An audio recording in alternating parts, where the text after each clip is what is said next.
Hi, it's Jason Self back again, and we are going to discuss further Rockwell Automation's latest acquisition, Fiix.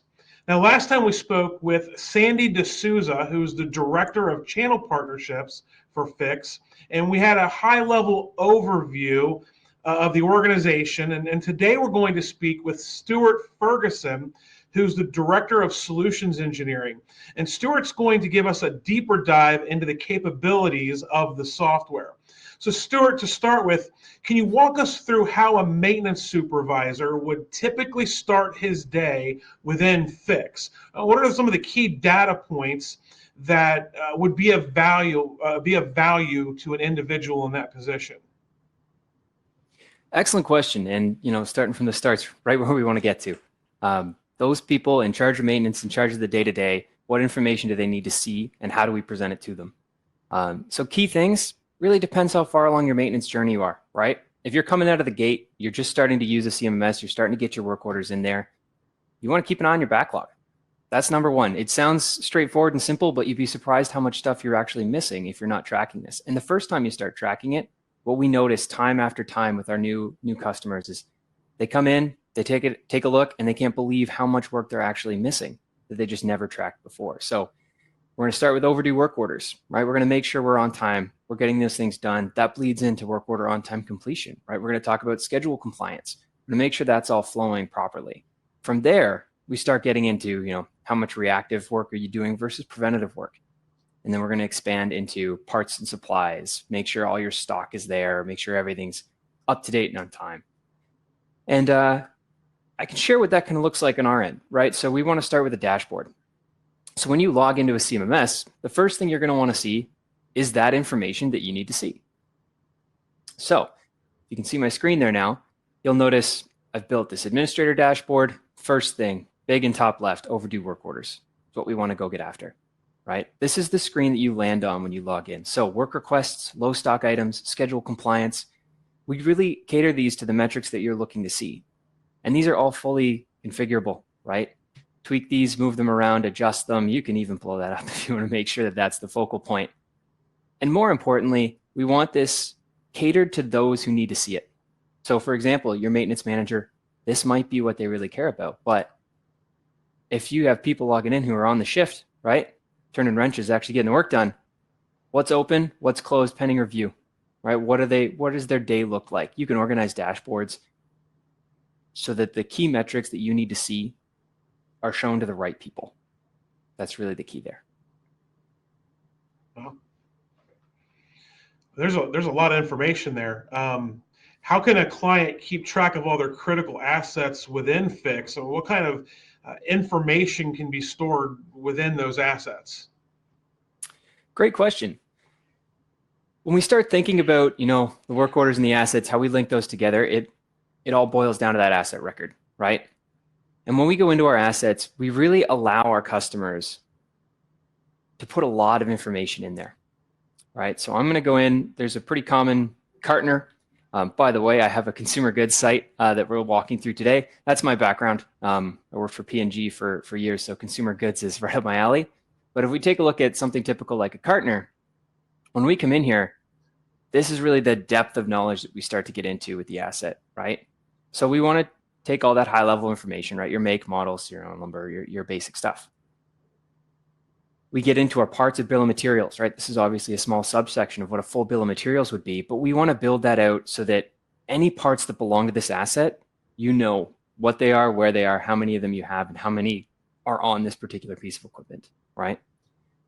We'll track personnel, right? Who's responsible for this equipment? They get notified every time it gets touched.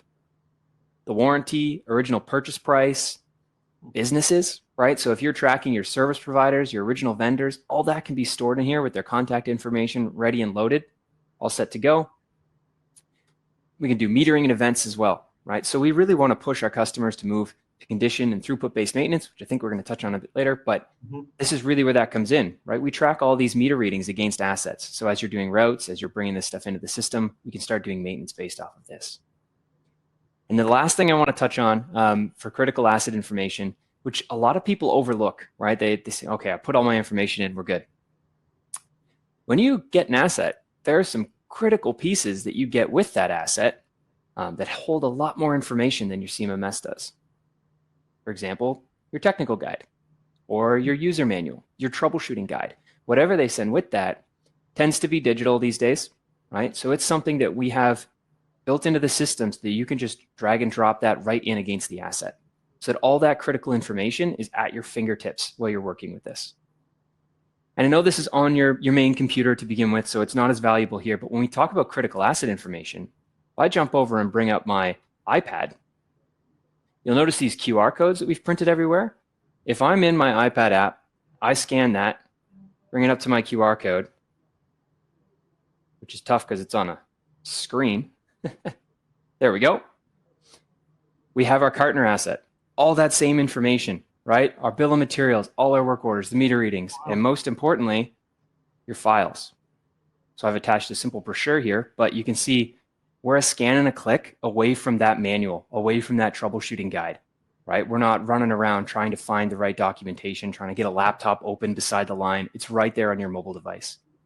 So we really want to ease the ability to get to that critical information with your assets instantly.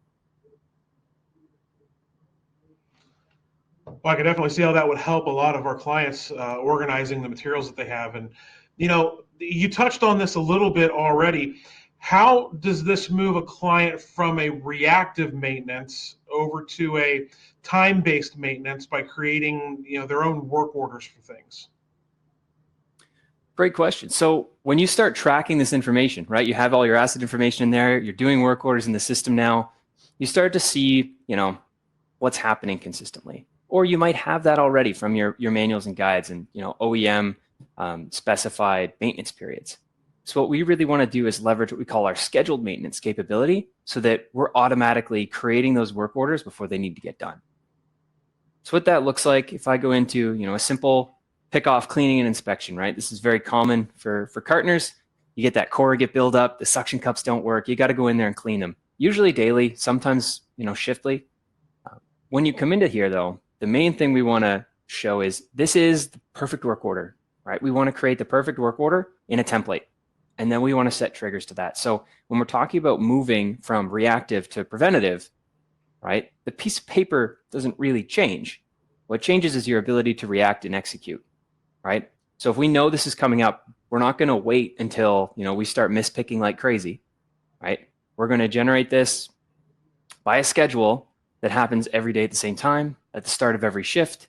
We can either do this hourly if we need to, right? However long that sequence needs to be, or better yet, if we have the right kind of data logging on that piece of equipment, we could even start doing this based on your vacuum degradation readings, right? If you're tracking the strength of your vacuum, as soon as that starts coming off, we could generate this work order and push it to the person operating that line, right? So it's all about creating that work order and getting it to them when they need it. And then now we're in proactive territory, right? Now we're doing things before they break down. This is a very, simple example, but something a little bit more meaningful could be, bearing rebuilds on big rolling equipment, right? You need to rebuild those bearings, whether we're doing that by temperature or vibration, or whether we're just, we're pretty far along. We understand our failure modes. We're doing that every quarter, right? We don't want to wait for that bearing to break, because for all of you who've seen a bearing go in something big like a drive roller, that the cascade effects of that are horrendous, right? You're down for hours trying to rebuild a bunch of stuff, get new parts in there, get all the metal fragments out of everything before you can get that line back up and running. So replace it before it's broken, right? You want to catch it before it truly catastrophically fails. To do the scheduled maintenance though, you want to add in everything, right? Your labor tasks, all the parts you need, right? Again, the files, right? If you have a how-to guide, a video, anything like that, we're going to add it all in here. So it's not just the schedule telling you what to do. It's going to tell you what to do, and it's going to give you all the details on how to actually do it, rather than just saying, flag, you have an alert, go do this job. Wow. Okay, that's very helpful. So as our customers start to use Fiix, how do they measure their success? How can they start to make more informed decisions while using the software? Great question. We always kind of say, good data in, good data out, right? As soon as you start putting in this level of detail, you're moving things to proactive, you're getting all your work orders done, you're on top of your overdues, right? You're getting things in.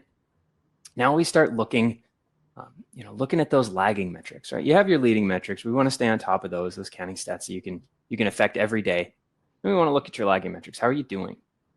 Right? What is that percentage of proactive versus reactive maintenance that you're doing? How can we move the needle on that? Right? How can we start doing more ahead of time, right? Preventing those big failures. And that's all got to keep in line with cost, right? We're going to track our maintenance costs. We're going to track that against our effectiveness of being ahead of time. We want downtime to come down, mean time to repair to go up. All these metrics are available within your CMMS through your reporting. And we can even take that a little bit further, right? And get into some real analytics. Start talking about trending stats over time. What are your top hitting equipment, right? What are you spending the most amount of money and time, right? What's going down the most often? We can track all those kind of things to start directing the effort. Everyone knows we have very limited budgets in maintenance. They look like a huge item on the overall spreadsheet, but that line item is gone like that. So how can we maximize those dollars, right? If you have a fleet of 15 fork trucks, your CMMS should be able to tell you if you have budget to replace 2 of them, which 2 of them are eating your lunch, right? That's where we really want to get to. That's the holy grail, is those repair versus replace decisions. Yeah. So, increased efficiency is one of the key values for Fiix clients. Can you show us one way that a maintenance team can improve their efficiency and effectiveness? Yeah, definitely. I mean, my opinion, when we really talk about efficiency, we can get it in a lot of different ways, right? A lot of people, especially watching this webinar, they're going to think about, planning. They're going to think about parts and supplies. They're going to think about, the costing side of things, which is all valid, right? Being able to schedule your work orders, getting that schedule proactively, getting on top of those overdues, all of that does definitely increase your efficiency. You're not missing things. You're staying ahead of them. Your parts supplies, you can tell as soon as they're consumed that you're below stock, right? So you're going to save on those, overnight shipping fees when you've forgotten to order something or those parts haven't arrived in time. But really, when the rubber hits the road, the real efficiency is won by the technician, right? And if we can get them off pen and paper, doing that proactive work through something like the mobile app, you're a world ahead of where you were, right? So, for example, if I open that app back up, all right, we have, let's get down here, monthly inspection on forklifts. We got, there's our pickoff cleaning and inspection, the same one we were doing, right? So if we jump into one of those, we have all that information at our fingertips, right? I'm on an iPad, but any iOS or Android device can run our app. You come in here, you jump into your tasks, right? Replace those suction cups. You're doing this, and the idea being we need this to be easy, quick to do. So simply swipe, complete your task after you've done it. Blow back to pickoff assembly, swipe, no problem. Dry run cartons, verify pickoff. Something went wrong here. Great, hit the log work. You can come in here, add some task level notes, right? Pickoff didn't work, had to recalibrate, reran 15 cartons. Done, save. You can come in here, do all of this quickly and efficiently, right? Those parts that we needed, you don't need to look around in the manual, go to the, go find them. They're right here. We know exactly where they are in the storeroom. We have that business, right? So if we need to contact CAMA, click here, it calls them, right? You can get right to the people you need. And then files. Again, we can get that procedure, that how-to guide right at our fingertips. It's all about that time efficiency. We need the data that those people capture every day, right? The technicians are the real wealth of knowledge of this whole thing. Whole thing falls apart without the technicians. So how can we get what they're doing into the system as easy as possible? That is biggest by far efficiency savings you could gain. Right here, we've completed a work order, we've consumed the parts, done all the tasks, all right here. Yeah, that's terrific. That is definitely terrific. So from the other side of it, though, what if you have an operator and this is someone that's not involved in maintenance and they notice that there's a problem with one of the assets? How do they notify or contact the team to let them know that there's a problem that they've identified? Good question. So there's a couple different ways in our system, right? Some people, are fully blown TPM, right? Your idea of total preventative maintenance, right? The whole team's involved. You're really dug into it. You understand your role in maintenance and how it affects everything. And for those folks, we want everybody in the CMMS. We want everybody to be able to come in, go to maintenance, see their work orders, right? Create new work orders right from here, right? Submit a work request, create a new work order, whatever they need to do. We want them in here. We want them living in it, like living and breathing maintenance. However, we also understand not everybody's there, right? That's not where all of our customers are. And some are just starting out that journey towards TPM, getting those operators involved, getting other people all around the plant involved, right? So we have the ability to do what we call work requests. So I've opened an incognito window here so you can see this not logged in. This is my CMMS, right? My Fiix CMMS here. I can log in if I have a login, right? We're a software as a service, so they're paid logins. You log in and you have a full account with full edit rights. However, if I come up here to submit a maintenance request, I haven't logged in. I have no password. I simply put in my name, right? And we can do site-specific links for all this. So that site only works, that link only works at the site that you're working in. You come in here, all of my requested work is here. So as an operator, I can come in, hit a new request for the sites that I have access to.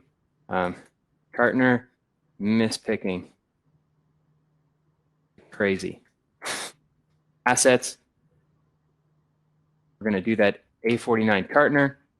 We could even scan that, right? So if we're submitting this work request, it's the same form on your mobile phone. You can scan the barcode. It's going to put that in automatically. Carton, mispick. I can upload a file if I want to take a photo or a video of what's going on, and then simply submit that.